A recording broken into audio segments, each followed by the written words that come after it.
Alright, as you can see, it's possible to fully assemble this kit, but as you can also see, if you do fully assemble it, since you can't put the motors in the correct spots in order for this to be the right length, then as you can see, this part here is kind of going this way and this part here is kind of going that way.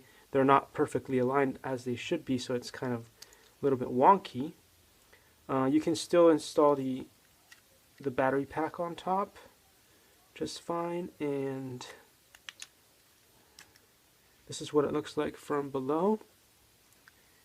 The way I would have installed it, like I would have put the motors in there as I showed in previous videos and in there, and this way these would have matched in the same height, but then there's way too much give here.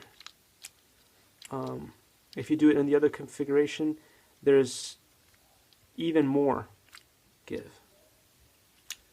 So I'm not sure if there's a way to fix that by shrinking these, but I have tried to use like a pin or something to push these out to remove a few to make it shorter, but it's not really working for me, and I'm worried about breaking this, so I'm not going to do that.